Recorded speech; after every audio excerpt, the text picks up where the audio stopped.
Welcome to Instant Replay from MLS Match Days 34 and 33. I'm your host, Andrew Wiebe, and as always, we're taking a closer look at the most controversial refereeing decisions in Major League Soccer. Let's start in the present, why don't we? Match Day 34, we go to LA, Vancouver in town, 63rd minute. Brian White is back from injury, and he's scoring goals, only hold on. Look at the bottom of your screen. The Galaxy are tapping on their arms, and that's a universal sign for, hey, referee, that was a handball. Jeremy Rufo's the referee. The VAR is Soren Stoica, and it never goes to video review. Why? Let's watch very closely. On the back post, Seb Berhalter. Ball hits what looks like the shoulder up around the shoulder joint. That wouldn't be a handball.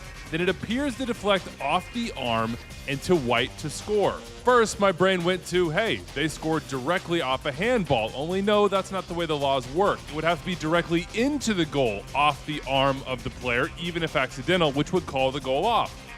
So let's ask ourselves, is Berhalter's arm in an unnatural position? Is this position justifiable? For me, it is. The arm is down, it's not moving up toward the ball, the arms aren't outstretched, therefore it's not a handball offense, and the goal rightly stands.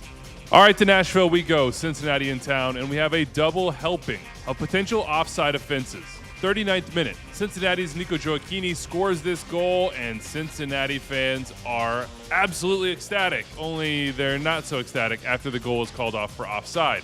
There was a little confusion in the moment. Why was this offside? So let's take a closer look. First of all, you need to be watching Yamil Asad, the initial runner in behind.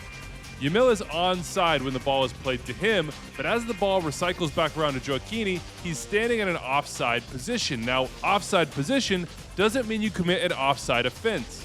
What makes this one an offense and no goal? Well, it's interfering with an opponent by making an obvious action which clearly impacts the ability of the opponent to play the ball. So Nashville defender Gaines is trying to recover, to challenge Nico Gioacchini as he settles the ball to shoot. Only look who sort of crab walks right in front of him with a moving screen from an offside position. Yes, it's Yamil Asad.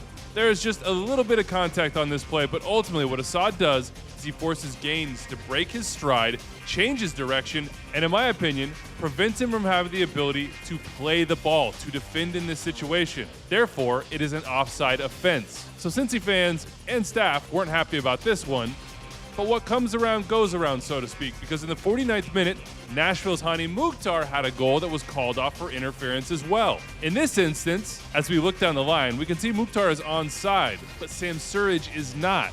How does Surridge affect the play?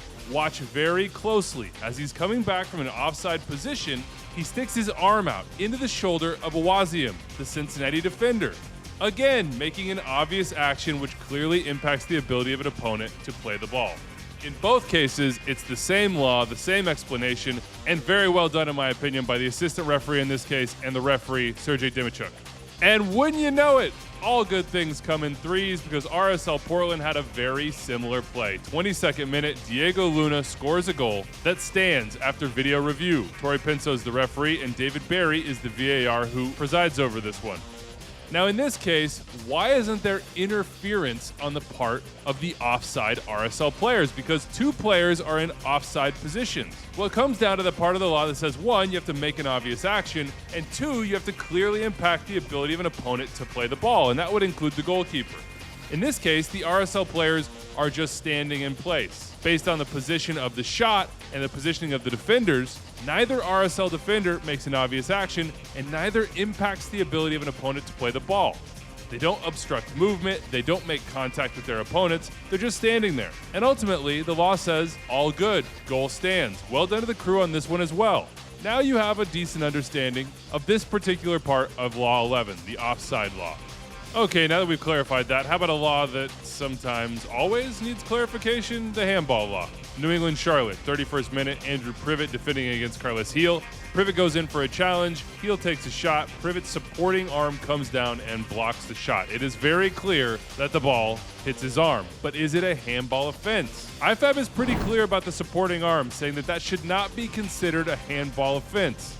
Therefore, completely understandable why Mark Allatin and Greg Dopka, the referee and VAR, one, don't call it on the field, and two, don't initiate a review. But I am a little bit torn on this one. I understand what the laws want, but when I watch this play, the way that Privet reaches back, the extension of the arm, the fact that it stops a shot on goal, I just say to myself, I get it. I understand why this is not a handball, but boy, this loss still frustrates me sometimes. To San Jose, St. Louis. 8th minute, good spot by the VAR, Caroline Chenard. Ricardo Montero Araya is the referee, and there is a coming together right on the edge of the St. Louis box, with St. Louis pushing for a goal. Araya says play on, but Caroline Chenard spots the foul. Look, right here on replay, it's very clear. Cleats to ankle. Now the question you have to ask is, okay, we see a foul, but is it inside the 18-yard box? Cue that camera right down the 18-yard box line, and you can see, yes, right over the line is where the foul occurs, therefore it's a penalty. Good teamwork here, in my opinion, by Chenard and Araya. This is a penalty, and they caught it. Just a quick one from Columbus, Orlando. The second Orlando goal comes via penalty kick. So how did that penalty kick get called? Well, it's a pushing offense on Yaya Boa. Now, Wilfred Nancy and the crew did not like this one, and I can understand why. There looks to be a little bit of embellishment, perhaps, on the part of the Orlando player. But I have looked at every single possible angle of this, and I can see two hands from Yeboah on the back, not uncommon in the box, and I can't quite tell how much actual impact, how much force Yeboah puts into this push, if at all. And because of that, I would never, as the VAR, send it for review. So the call on the field has to stand. That doesn't mean everybody's going to like it. All right, let's finish up with match day 33. We start with a Minnesota-Cincinnati match that had a bunch of calls. 44th minute, there's a last-ditch challenge by the goalkeeper for the Loons, Dane St. Clair, on Kevin Kelsey. Is this a foul? Kelsey's going down. He's rolling. He wants it. But I agree with the referee, Drew Fisher, on this one. That is not a foul for me. No, St. Clair doesn't get the ball.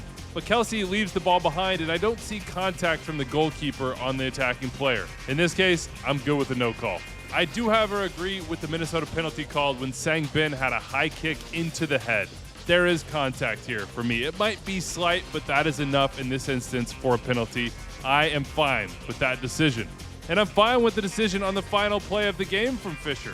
Minnesota wanted a handball, but I'm just not seeing it. First of all, the angles aren't great. Second, it absolutely looks like the ball comes off the thigh of Valenzuela, and I'm not entirely sure that it hits him in the arm. If it does, in my opinion, it's purely accidental, and it's a justifiable position for me, given he's trying to thigh the ball down, and it comes up and hits him in the arm. Overall, 3 check marks for me on that play, and the final one.